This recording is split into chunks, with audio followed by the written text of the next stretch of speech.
Hello friends, મારું નામ છે પ્રણવ પટેલ અને હું આપણી આ ચેનલ સ્ટડીવર્સિટીમાં એકવાર ફરીથી આપ સૌનું હાર્દિક સ્વાગત કરું છું.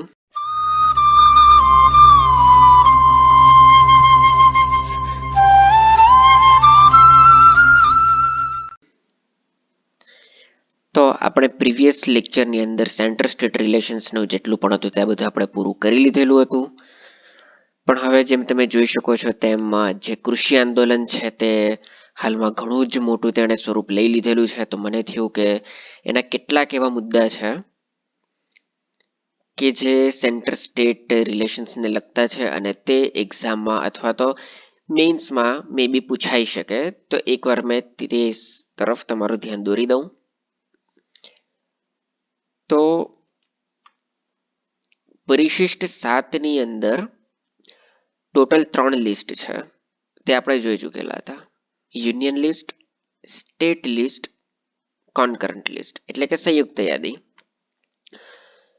કેન્દ્ર યાદીની અંદર મૂળ બંધારણની અંદર ટોટલ 97 જેટલા હતા, હાલમાં છે 100. રાજ્ય યાદી જે છે તેમાં ટોટલ 66 જેટલા વિષયો હતા અને હાલમાં કેટલા છે? 61 વિષયો. સંયુક્ત યાદી એટલે કે એવી યાદી કે જેની અંદર કેન્દ્ર અને રાજ્ય બંને જ કાયદાઓ પ્રાવધાનો બનાવી શકે છે તેવા મૂળ બંધારણમાં હતા 47. હાલમાં કેટલા છે? 52. તો કઈ યાદીના માટે કોણ નિયમો બનાવશે તે લખેલું છે આર્ટિકલ 246ની અંદર. એ પણ આપણે જોઈ જ ચૂકેલા હતા. તો આટલા કેટલાક સવાલો છે જે તમને કદાચ એક્ઝામમાં પૂછાઈ શકે અથવા તો મેઇન્સમાં જો કે પૂછાય તો તમે આનો રેફરન્સ આપીને તમારા વસ્તુઓ લખી શકો છો. તો 246ની અંદર લખેલું છે કે કેન્દ્ર યાદીને લઈને જેટલા પ્રાવધાનો છે, જેટલા વિષયો છે તેને લઈને પ્રાવધાનો ફક્ત કેન્દ્ર સરકાર એટલે કે સંસદ જ બનાવી શકે છે. રાજ્ય યાદીને લઈને જેટલા પ્રાવધાનો છે તેને લઈને બનાવી શકે છે કોણ? રાજ્ય વિધાનમંડળ એટલે કે રાજ્ય સરકાર. અને સંયુક્ત યાદીની અંદર કેન્દ્ર અને રાજ્ય બંને બનાવી શકે છે. 248ની અંદર છે અવશિષ્ટ વિષયો એટલે કે એવા વિષયો કે જેની કોઈ પણ પ્રકારની ચર્ચા આની અંદર થઈ નથી, તેના વિશે પણ આપણે ડિટેલમાં જોઈ જ ચૂકેલા હતા. તેને લઈને કોણ બનાવશે નિયમો? એને લઈને નિયમો બનાવશે કેન્દ્ર. અને સૌથી ઇમ્પોર્ટન્ટ આર્ટિકલ 254 શા માટે ઇમ્પોર્ટન્ટ? તો જોઈ લો. સંયુક્ત યાદીના વિષયમાં જ્યારે કેન્દ્ર અને રાજ્ય વચ્ચે કોઈ પણ પ્રકારનો વિવાદ થશે ત્યારે પ્રાધાન્ય મળશે કેન્દ્રના કાયદાને. યાદ રાખજો. શા માટે મેં એમ કહ્યું કે આ જે છે તે ઇમ્પોર્ટન્ટ છે, આઈએમપી છે, એટલા માટે સ્ટેટ લિસ્ટની અંદર ઘણા બધા વિષયો છે જેની ચર્ચા આપણે કરેલી હતી, પણ ઇમ્પોર્ટન્ટ એ છે આની અંદર ટોટલ 3 એન્ટ્રી એવી થયેલી છે કે જે ઇમ્પોર્ટન્ટ આવે છે. કઈ કઈ એન્ટ્રી? એક છે એન્ટ્રી નંબર 14 જેની અંદર લખેલો છે વિષય કયો? એગ્રીકલ્ચર, ખેતી. આની અંદર લખેલું છે કે કૃષિને લગતા જેટલા પણ વિષયો છે એને લઈને પ્રાવધાન બનાવશે રાજ્ય. કોણ? રાજ્ય સરકાર. કૃષિને લઈને એન્ટ્રી નંબર 14ની અંદર આ સ્પેસિફિક નંબર છે. મે બી યાદ રાખી શકો, આવા સવાલો પૂછાવાની સંભાવનાઓ નથી, પણ જે રીતે આ ચાલે છે કદાચ મેઇન્સમાં તમને કામ આવી શકે. બાકી ખાલી યાદ રાખવા માટે આપણે કરીએ છીએ. એન્ટ્રી નંબર 26ની અંદર છે ટ્રેડ એન્ડ કોમર્સ એટલે કે વ્યાપાર કરવો. તો એનો મતલબ શું ટ્રેડ એન્ડ કોમર્સનો? તો આ પણ રાજ્યની અંદર પૂરતું. ક્યાં? રાજ્યમાં. એટલે કે ગુજરાતની સરહદની અંદર જ, ગુજરાત રાજ્યની અંદર જ જેટલા પણ થાય છે ટ્રેડ એન્ડ કોમર્સ, તેને લઈને જે પ્રાવધાનો છે એ કોણ બનાવશે? એ બનાવશે ગુજરાત સરકાર. મહારાષ્ટ્રમાં હોય તો મહારાષ્ટ્ર સરકાર. ટ્રેડનો મતલબ શું? ટ્રેડનો મતલબ થાય કે આપણે ક્યાં વેચવાનું છે. મારે ત્યાં જો આંબાવાડી હોય તેનાથી જે મારે ફસલ નીકળે છે એટલે કે કેરી માની લો, તો તેને મારે ક્યાં વેચવું છે, કેટલા ભાવમાં વેચવું છે, તે આવે છે ટ્રેડમાં. કોમર્સ એટલે કોમર્સનો મતલબ એમ કે માની લો કે હું નવસારીમાં રહું છું, તો નવસારીમાં મને સારું માર્કેટ નહીં મળ્યું, તો મને થયું કે હું સુરત જઈને વેચું, મને સુરતમાં વધારે પ્રોફિટ થાય છે. સુરત કરતા પછી આગળ વિચારું કે નવસારી અંદર મને કેસર કેરીના મળે છે ફક્ત 800 રૂપિયા એક મણ એટલે કે 20 કિલો. પણ એની જગ્યાએ જો હું ગાંધીનગર કે અમદાવાદ જાઉં તો ત્યાં ડઝન પ્રમાણે કેરી વેચાય છે, અથવા તો 200 કે 250 રૂપિયા પર કેજી, અથવા તો એક બોક્સની અંદર નાનું બોક્સ હોય તેના એટલા મળે છે, એટલે સીધું ડબલ. મને થયું કે ચાલો હું ડાયરેક્ટ ગાંધીનગર અમદાવાદ જઈને વેચું. એવા કેસમાં શું થાય? એવા કેસમાં કંઈક એવું થાય કે હું એક ટેમ્પો ભાડે કરું, અથવા કોઈ છોટા હાથી ટાઈપનું કંઈક ભાડે કરું, મારું હોય તો છતાં પણ તેની અંદર પેટ્રોલ કે ડીઝલ હું પુરાવું, ટોલ ટેક્સ લાગે, ત્યાં જઈને એક જ દિવસમાં તો બધું વેચાવાનું નથી, થોડા દિવસો કાઢું, 5-6 દિવસ, ત્યાં કેટલો ખર્ચો થાય. તો એનો મતલબ એમ કે જો હું અહીંયા જ વેચી દેતે નવસારીની અંદર, તો મને 800 રૂપિયા મળી જતા. એની અંદર ખાલી ત્યાં સુધી મારું આ એક જ્યાં મારી વાડી છે ત્યાંથી આ એક જગ્યા જ્યાં માર્કેટ ભરાય છે તે તરફ જવાનો જેટલો ખર્ચો થાય એટલો જ ખર્ચો થતો. પણ હવે હું જાઉં છું દૂર, એનો મતલબ એમ કે મે બી બની શકે મને 800ની જગ્યાએ 2000 રૂપિયા મળે, પણ એ સાઈડમાં આ જગ્યા પર માની લો કે 800ની અંદર મારો ફક્ત 50 રૂપિયાનો ખર્ચો થતો હતો, આ જગ્યા પર 2000ની અંદર મને ખર્ચો થાય કેટલો? 500 થી લઈને 700 રૂપિયા સુધીનો થઈ શકે. તો આ કઈ કઈ જગ્યાએ કેટલો ખર્ચો થયો, ક્યાં કેટલી આવક થાય, એ બધું આવે છે કોમર્સની અંદર. આની અંદર ટેક્સ પણ આવી જાય છે. જેટલા પ્રકારના તમે ટેક્સ લઈ લો, જેમ કે કેન્દ્ર સરકાર લેતી હોય છે, સેસ લેતી હોય છે, સેલ્સ ટેક્સ લેતી હોય છે, સર્વિસ ટેક્સ લેતી હોય છે, આ દરેક પ્રકારના જેટલા ટેક્સ આવે છે એ દરેકે દરેક ટેક્સ આવે છે આ જ એન્ટ્રી નંબર 26ના અંતર્ગત, ટ્રેડ એન્ડ કોમર્સ. જો તમારામાંથી કોઈ સ્ટેટ ટેક્સ ઇન્સ્પેક્ટરની તૈયારી કરતા હોય STIની, તો સમજી લો આ એ જ છે. આના અંતર્ગત રાજ્ય સરકારને પાવર મળે છે. અને સાથે સાથે 26 જ નહીં, 27ના અંતર્ગત પણ આ જ પાવર મળે છે. શા માટે? શું છે 27માં આવે છે પ્રોડક્શન કરવું, સપ્લાય પહોંચાડવી અને ડિસ્ટ્રીબ્યુશન કરવું. કઈ કઈ વસ્તુમાં? GS એટલે કે ગુડ્સ એન્ડ સર્વિસ. તો આને લઈને પણ જે થાય છે ટેક્સ, કે આને લઈને પણ જેટલા પણ ડિસ્ટ્રીબ્યુશન, જેટલી સપ્લાય હોય, જેટલું પ્રોડક્શન હોય, તેને લઈને પણ જે પ્રાવધાનો બનાવવાના છે તે કોના હાથમાં છે? તે છે રાજ્ય સરકારના હાથમાં. તો એનો મતલબ એમ થયો કે જો આ કૃષિ કાનૂનને લઈને આપણે કેસ કરીએ, કોઈ કેસ કરે સુપ્રીમ કોર્ટની અંદર, તો સુપ્રીમ કોર્ટ આ પ્રાવધાનને નલ એન્ડ વોઇડ ડિક્લેર કરી દેશે. કારણ કે આ જે તમામ પ્રાવધાનો છે એ પ્રાવધાનો તો છે રાજ્ય સરકારના. તો કેન્દ્ર સરકાર કયા હકથી બનાવી શકે? જવાબ મળે છે આપણને આપણો ત્રીજો બંધારણીય સુધારો 1954. શું હતું? નહેરુ સરકાર વખતે મૂળ બંધારણની અંદર આ પ્રાવધાનો હતા, પણ જ્યારે 1954-1953ની અંદર નહેરુજીને એમ લાગ્યું કે આ વસ્તુ થોડીક દેશના હિતમાં નથી. એટલા માટે નથી કારણ કે એની ચર્ચા આપણે બેઝિક સ્ટ્રક્ચર ડોક્ટ્રીનમાં કરેલી જ હતી. હમણાં હું તમને એકદમ ટૂંકમાં જણાવી દઉં 4-5 વિધાનમાં. તો જેટલા એવા જમીનદારો હતા જેમની પાસે કેટલી એકડો, કેટલી હેક્ટર જમીન હતી, તે લોકો સરકારને જમીન વેચવા તૈયાર જ નહીં હતા. અને જો જે તૈયાર હતા તે તેનાથી 5 ગણો, 10 ગણો, 15 ગણો ભાવ માંગતા હતા, અને તેના લીધે દેશનો વિકાસ નહીં થતો હતો. દેશે કોઈ મોટા પ્લાન્ટ લગાવવા હોય, કોઈ મોટી ફેક્ટરીઓ લગાવી હોય, રસ્તા બનાવવાના હોય ટ્રાન્સપોર્ટેશનને લઈને, તો તે નહીં થતું હતું કારણ કે જમીનો કોઈ બીજાના પાસે હતી. મોટા મોટા તહેસીલદાર હોય, જમીનદારો હોય, એવા લોકો પાસે. તો તેને લઈને નહેરુ સરકારને એમ થયું કે આ રીતે આપણે દેશનો વિકાસ નહીં કરી શકીએ. પ્લસ જમીનની અંદર ઘણા ઓછા એવા લોકો હતા જેમની પાસે વધારે જમીન હતી, અને ઘણા વધારે એવા લોકો હતા ખેડૂતો જેમની પાસે ઘણી ઓછી જમીન હતી, જેને આપણે સીમાંત ખેડૂતો કહીએ. એટલે કે નાના નાના ખેડૂતો. એની વ્યાખ્યા હાલમાં આપેલી છે, તમને કદાચ ખબર હશે, નહીં ખબર તો જણાવી દઉં. હાલમાં એવું ચાલે છે આપણું પ્રાવધાન કે એવા તમામ ખેડૂતો કે જેમની પાસે 2 હેક્ટર કરતા ઓછી જમીન હોય તેમને કહેવાય નાના ખેડૂતો, અને 2 હેક્ટર કરતા વધારે હોય તેમને કહેવાય મોટા ખેડૂતો. આ ટાઈપનું.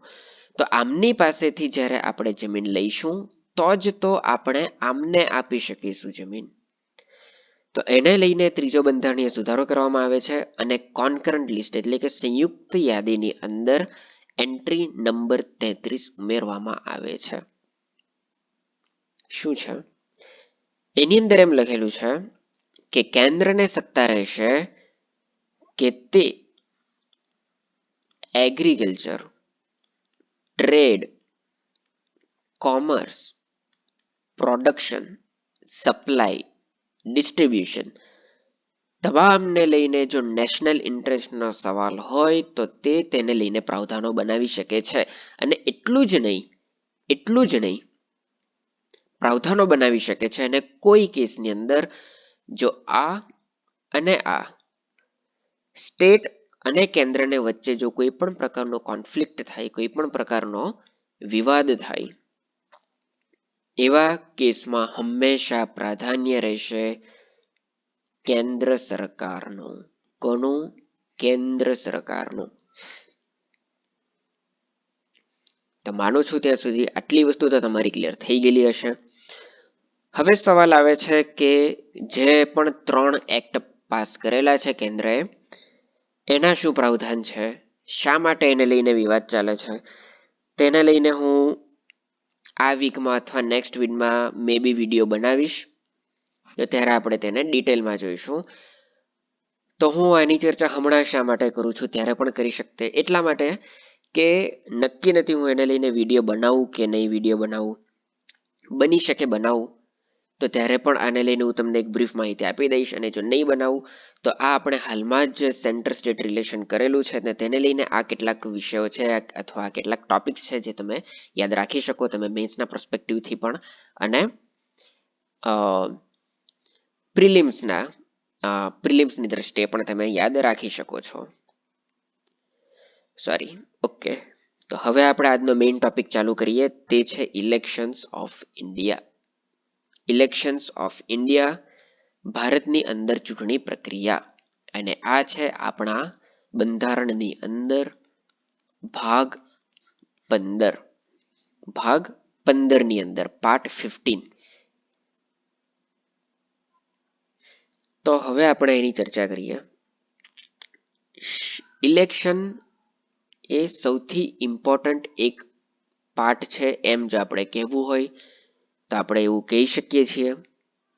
બીજી વસ્તુ, આ જે આની અંદર બાજુમાં નકશો છે તેની અંદર ભારતનો નકશો ખોટો છે. આઈ નો આ નકશો ખોટો છે, પરંતુ ઇલેક્શનને લઈને સૌથી સારી જે થીમ હતી તે મને આજ મળી છે કે HD-માં અવેલેબલ હતી, એટલા માટે મેં આ થીમ મૂકેલી છે. એના સિવાય આ નકશો ખોટો છે મને ખબર છે, વાંધો નહીં. આગળ વધીએ. તો શા માટે કોઈ દેશ માટે ઇલેક્શન સૌથી વધારે ઇમ્પોર્ટન્ટ છે, ખાસ કરીને લોકતંત્ર માટે? તો કોઈ પણ લોકશાહીનું મૂળ શું છે? લોકશાહીનું મૂળ છે ઇલેક્શન, ચૂંટણી? ના, એ આન્સર હાફ રહેશે, અધૂરો. એટલા માટે કે તે ઇલેક્શન એ લોકશાહીનું મૂળ ત્યાં સુધી નહીં કહેવાય જ્યાં સુધી તે ઇલેક્શન ફ્રી નહીં હોય, ફેર નહીં હોય અને રેગ્યુલર નહીં હોય. કોઈ પણ ચૂંટણી મફતમાં હોવી જોઈએ, એક ફેર એટલે કે ન્યાય હોવી જોઈએ, એમાં કોઈ પણ પ્રકારનો અન્યાય નહીં થવો જોઈએ, રેગ્યુલર બેઝિસ પર થતી રહેવી જોઈએ. એટલા જ માટે આપણે આજે જુઓ કે ચીનની અંદર આપણે કમ્યુનિસ્ટ સરકાર કહીએ છીએ, આપણે તેને ડેમોક્રેસી નથી કહેતા. શા માટે? કારણ કે ત્યાં રેગ્યુલર ફ્રી ફેર રેગ્યુલર ઇલેક્શન નથી થતા. શા માટે જરૂરી છે free fair and regular election? એટલા માટે જરૂરી છે કારણ કે એક એક આપણે શબ્દ સમજીએ. ફ્રી, જો આપણે એવું કહીએ કે લોકસભાનું ઇલેક્શન આવવાનું છે, જે લોકોને ઈચ્છા હોય કે મારે વોટ કરવો છે એ વ્યક્તિ વોટ કરી શકે છે, પરંતુ સૌથી પહેલા તેમણે ઇલેક્શનની 200 રૂપિયા, 500 રૂપિયા, 50 રૂપિયા જેટલી પણ હોય એટલી ફી તમારે ભરવાની છે, તો તમે વોટ આપી શકો. તો શું તે બરાબર કહેવાશે? કારણ કે જે ગરીબ લોકો હોય, જે ઘણા જ ગરીબ હોય, આર્થિક રીતે નબળા વર્ગ હોય, તે ખરેખર આ રીતે વોટ કરે? નહીં કરે. ફેર હોવું જોઈએ. તો સૌથી પહેલી વસ્તુ, જો આપણે તેને ફ્રી નહીં રાખીએ તો ઓટોમેટિકલી તે અનફેર બની જાય છે. બીજી વસ્તુ, આપણને ખબર છે કે ચૂંટણીની અંદર કોઈ વ્યક્તિ કંઈક ગપલો કરે છે, કંઈક શું કહેવાય કરપ્શન કરે છે, બરાબર રીતે કામ નથી કરતું, અને તે વ્યક્તિ જીતી જાય છે, તો પણ તે અનફેર કહેવાશે. ફોર એક્ઝામ્પલ, માની લો કે એક પ્રાવધાન છે, એને લઈને આપણે આગળ ડિટેલમાં ચર્ચા કરીશું જ. આમાં તો હું તમને એક એક્ઝામ્પલ પૂરતું કહી દઉં કે જેમ કે એક પ્રાવધાન હતું કે લોકસભાનું ઇલેક્શન હોય, તો લોકસભાના ઇલેક્શનમાં શું કહેવાય એક પ્રકારનો પ્રાવધાન હતું કે જો તમે લોકસભાની અંદર જો તમે ઊભા રહો ચૂંટણી માટે, તો એ ચૂંટણી અંદર જે ખર્ચ કરવાનો છે એ ખર્ચ તમે આટલા રૂપિયા સ્પેસિફિકલી છે, જેમ કે માની લો કે 80 લાખ ક્યાં તો 80 કરોડ આ ટાઈપના, માની લો કે આપણે વાત કરીએ 80 લાખ ફોર એક્ઝામ્પલ. તો આવું એક પ્રાવધાન લાવી દે કે તમે લોકસભાનું ઇલેક્શન તમારે કરવું હોય તો તમે 80 લાખથી વધારે ખર્ચ નહીં કરી શકો. તો એના લીધે શું થાય, તો જે મોટો કેન્ડિડેટ હોય તેની પણ એક લિમિટ આવી જાય કે ઓકે આનાથી વધારે નહીં. જે નાનો કેન્ડિડેટ છે તેને પણ એક સારું મળે. જો આપણે કોઈ એવું પ્રાવધાન નહીં લાવીએ તો બની શકે કોઈ જે એવો કરોડપતિ હોય તે એની પાછળ 80 કરોડ ખર્ચે, તે એની પાછળ 800 કરોડ ખર્ચી શકે, અને જે એક નાનો જે ગરીબ વ્યક્તિ હોય જેને એટલું આર્થિક રીતે સદ્ધર નહીં હોય પણ તે યોગ્ય હોય ઉમેદવાર બનવા માટે, પ્રતિનિધિ બનવા માટે, પણ જસ્ટ બીકોઝ તે એટલા રૂપિયા નથી ખર્ચી શકતો, તેના લીધે તેની એટલી તે શું કહેવાય પ્રચાર નથી કરી શકતો, અને એના લીધે ઘણા બધા લોકોને ખબર જ નથી પડી શકતી, તો તે એના લીધે અનફેર કહી શકાય.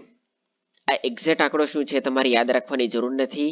મને પણ હાલમાં કેટલો છે તે નથી ખબર. એટલું એક વસ્તુ ખબર છે કે હાલમાં 10% તેનો વધારો કરેલો છે, પરંતુ જ્યારે આપણે આ કરીશું આગળ જ આ જ ઇલેક્શન વખતે, તે સમયે હું તમને જણાવી દઈશું. આ એકદમ કરંટ અફેરની જ મુદ્દો છે. હમણાં 15 દિવસની અંદર જ તેને લઈને કેટલાક ચેન્જીસ આવેલા છે, તો આપણે તે જોઈ લઈશું. ઓકે, રેગ્યુલર બેઝિસ પર થવા જોઈએ. જેમ કે આપણા ઇન્ડિયામાં સામાન્ય રીતે દર 5 વર્ષે ઇલેક્શન થાય છે. જો દર 5 વર્ષે ઇલેક્શન નહીં થાય તો, જેમ કે ચીનમાં કરેલું છે, તે જ રીતે આપણા ભારતની અંદર કહી દે નરેન્દ્ર મોદી કે હવેથી બીજેપીની સરકાર જ રહેશે, એટલે કે જ્યાં સુધી હું જીવું છું ત્યાં સુધી ભારતનો વડાપ્રધાન હું જ રહીશ. તો શું આપણા ભારતમાં તેને લોકશાહી કહી શકાય? નહીં કહી શકાય. રેગ્યુલર બેઝિસ પર ઇલેક્શન થવું જરૂરી છે એટલા માટે કે આપણે એકવાર કોઈ એક સરકારને ઇલેક્ટ કરીને મોકલી દીધા છે આપણે લોકસભાની અંદર, ત્યારબાદ 5 વર્ષ સુધી તે કામ કરે છે. સારું કામ કરે છે, ખરાબ કામ કરે છે, ગમે તેવું કામ કરે છે, પરંતુ એક સ્પેસિફિક ટાઈમ બાદ, એટલે કે 5 વર્ષ બાદ એ વ્યક્તિએ અથવા તો એ પાર્ટીએ આપણી પાસે, જનતા પાસે પાછું આવવું પડે છે વોટ માંગવા માટે કે અમારું કામ તમે જોયું છે 5 વર્ષ, અમે કેવું કામ કરેલું છે. હવે જો તમને કામ ગમેલું હોય તો અમને પાછું વોટ આપો, અમને પાછી સરકાર બનાવવા દો, અમે ફરીથી એવા કામ કરતા રહીશું. અને જો તમને નહીં ગમ્યું હોય, ઓબ્વિયસલી આવું તો કોઈ નહીં બોલે, પણ આપણા સમજવાની વાત છે કે જો આપણને 5 વર્ષ નહીં ગમ્યું હોય તો આપણે તેમને નહીં લાવીએ, આપણે કોઈ બીજા વ્યક્તિને લાવીએ, કોઈ બીજી પાર્ટીને આપણે લાવીએ. તો એ રીતે રેગ્યુલર બેઝિસ પર ઇલેક્શન થવું જરૂરી છે. જેવું નહીં થાય તો લોકશાહી બની જશે સન્મુખત્યારશાહી, એટલે કે ડેમોક્રેસી બીકમ્સ ડિક્ટેટરશિપ. સરકાર કંઈ પણ કરી લે, સરકાર કોઈને પણ જવાબદેહી નહીં રાખે, તો પછી લોકશાહી અને રાજાશાહીમાં કોઈ ફરક નથી બચતો. એટલા માટે ફ્રી, ફેર, રેગ્યુલર ઇલેક્શન થવા જરૂરી છે.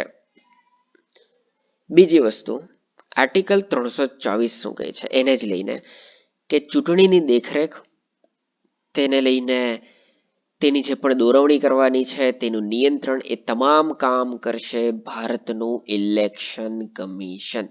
અને આ આર્ટિકલ ઘણો જ ઇમ્પોર્ટન્ટ છે, પરંતુ હાલમાં ઇલેક્શન પૂરું થઈ ગયેલું છે, તો બની શકે નહીં પૂછાય, પરંતુ ઘણીવાર આવા કેટલાક આર્ટિકલ પૂછી લે છે કે ઇલેક્શન કમિશનનો આર્ટિકલ કયો છે. એવો ક્લાસ 3 ગૌણ સેવાને લઈને, નાણાં પંચને લઈને આર્ટિકલ પૂછી લે છે. તો આવા કેટલાક આર્ટિકલ છે જે તમારે યાદ રાખવાના છે અને આ ઇમ્પોર્ટન્ટ આર્ટિકલ છે. તો જો તમને આ ઘણું બધું શુદ્ધ ગુજરાતી થઈ જતું તો હું તમને એના ઇંગ્લિશ વર્ડ જણાવી દઉં. ચૂંટણીની દેખરેખ એટલે કે સુપ્રિન્ટેન્ડન્સ, દોરવણી એટલે કે ડાયરેક્શન, અને નિયંત્રણ એટલે કે કંટ્રોલ. સુપ્રિન્ટેન્ડન્સ, ડાયરેક્શન અને કંટ્રોલ, એનું કામ કોણ કરે છે? ઇલેક્શન કમિશન કરે છે. આ દરેકે દરેક શબ્દનો મતલબ શું છે તે આપણે આગળ જોઈશું. જ્યારે આપણે ઇલેક્શન કમિશન વિશે જોઈશું ત્યારે આપણે ડિટેલમાં કરીશું. ફિલહાલ આટલું યાદ રાખો. ઓકે, તો હવે આપણે શરૂઆત કરી દીધી છે. આગળ આર્ટિકલ 325 શું કહે છે? આર્ટિકલ 325 એમ કહે છે કે કોઈ પણ વ્યક્તિને જસ્ટ બીકોઝ તેનો ધર્મ કંઈક અલગ છે, તેનો રંગ અલગ છે, તેની જાતિ કોઈક બીજી છે, લિંગ તેનું અલગ, એટલે કે તે આપણે એવું નહીં કહી શકીએ કે આ વ્યક્તિ સ્ત્રી છે તો સ્ત્રીને નહીં મળવું જોઈએ. LGBTQ એટલે કે તે ટ્રાન્સજેન્ડરમાં આવે છે, જેને આપણે કિન્નરો કહીએ, તો જસ્ટ બીકોઝ તે કિન્નર છે તેથી તેને આપણે આવી રીતે મતદાનથી દૂર રાખી શકીએ. તો આવી જેટલી વસ્તુઓ છે તો તેને લઈને આટલા એવા છે પ્રાવધાનો જેને લઈને કોઈ પણ વ્યક્તિને મતદાન યાદીમાંથી કોઈનું પણ નામ કાઢી શકાય નહીં. શા માટે પ્રાવધાન લાવવાની જરૂર પડી? એટલા માટે જરૂર પડી કે જે સમયે વાત છે 1909ની, 1900ની અંદર જો તમે હિસ્ટ્રી કરતા હોય તો તમને ખબર હશે, તે સમયે એક રિફોર્મ આવેલું હતું, તે હતું મોર્લેમિન્ટો રિફોર્મ. તે સમયે કમ્યુનલ રિફોર્મ આવેલા હતા, કદાચ તમને ખ્યાલ હોય તો, જેની અંદર અલગ અલગ મતદાન મંડળ રાખવામાં આવેલા હતા. હિન્દુઓ માટે અલગ, શીખ માટે અલગ, મુસ્લિમો માટે અલગ, શું કહેવાય અપર કાસ્ટ માટે અલગ, જે આદિવાસી જનજાતિમાં આવે છે તેમના માટે અલગ રાખેલા હતા મતદાન મંડળ. પણ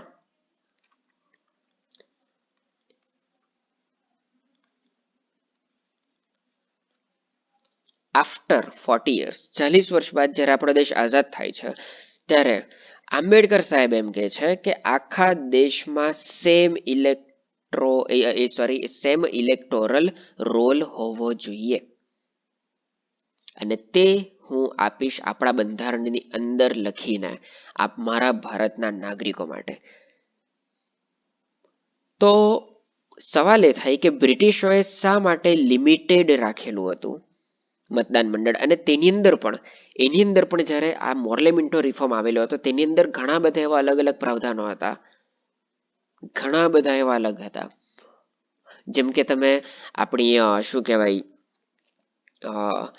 ગુજરાત યુનિવર્સિટીની જે છે તમે યુજીસીની તે તમે બુક વાંચો તો તેની અંદર તમને જોવા મળશે ઘણા બધા એવા પ્રાવધાનો, જેમ કે કોઈ મોટો જમીનદાર હોય તે જ ફક્ત મત આપી શકે, જે ટેક્સ પે કરતો હોય તે જ વ્યક્તિ મત આપી શકે, જે ગવર્મેન્ટ જોબ કરતો હોય તે જ વ્યક્તિ ટેક્સ આપી શકે. આવા બધા હતા. જેનું એજ્યુકેશન આટલું હોય, જેણે કમસે કમ ગ્રેજ્યુએશન જેણે કમ્પ્લીટ કરેલું છે એજ્યુકેશનની અંદર, તે જ આપી શકે. એમ કરીને તે સમયે 1909ની અંદર એમ કહેવામાં આવે છે કે આપણી ભારતની જેટલી વસ્તી હતી તેના ફક્ત 3% લોકો જ મત આપવા માટે લાયક હતા. એવું પણ નહીં હતું કે મોર્લેમેન્ટોની અંદર હિન્દુઓ માટે અલગ તો તેની અંદર આવી રીતનું ના, એની અંદર પણ ટોટલ ભારતની વસ્તીના ફક્ત આ પણ એપ્રોક્સિમેટલી 3થી તો ઓછા જ હતા, પણ આપણે એપ્રોક્સિમેટલી રાઉન્ડ ફિગર લીધું છે કે તે સમયે ફક્ત 3% એવી હતી ભારતની વસ્તી કે જે મત આપી શકતી હતી. તેમનું શું કહેવું હતું? તેમનું એમ કહેવું હતું કે અમને એમ લાગ્યું, વી થોટ કે you Indians are not capable.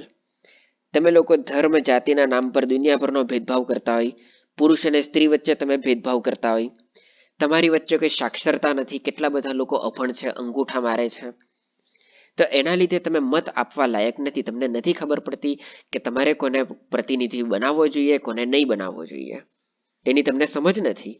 તો અમને એમ લાગે છે કે આટલા જ લોકો સમજદાર છે, તેથી અમે આટલા લોકોને મત આપવાનો રાઈટ આપીએ છીએ.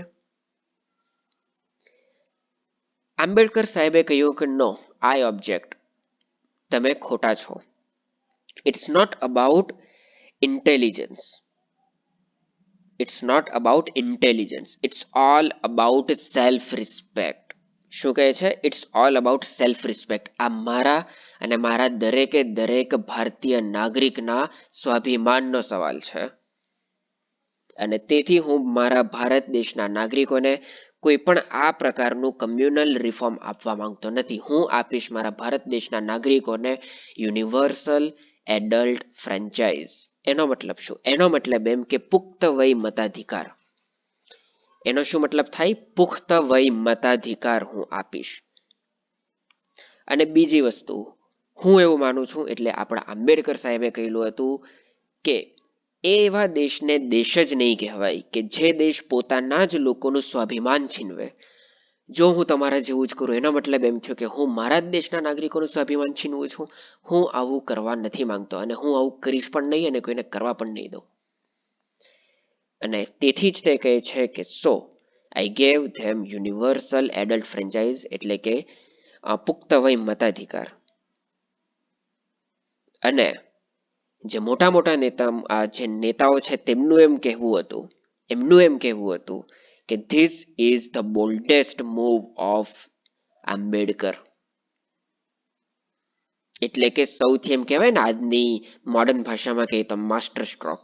ઘણા બધા હતા, તેમાંનો એક આ પણ હતો. એમ અલ્લાદી કૃષ્ણ સ્વામી અય્યર, તમે તેમનું નામ સાંભળેલું હશે. તેમણે એક વિધાન આપેલું હતું કે it's the matter of belief in common man and his power to shape the future country. એટલે કે એક કોમન મેન, એક નાગરિક, તે આપણા ભારત દેશનું ભવિષ્ય કઈ રીતે જોઈ છે, તે પોતાના દેશનું ભવિષ્ય કેવી રીતે લખવા માંગે છે, તે કેવી રીતે બતાવશે કે મારે મારા દેશનું ભવિષ્ય આવું જોવું છે, આવી રીતનું મેં સપના જોયેલા છે, કેવી રીતે? તો આ એની મેટર છે, વોટ આપવો.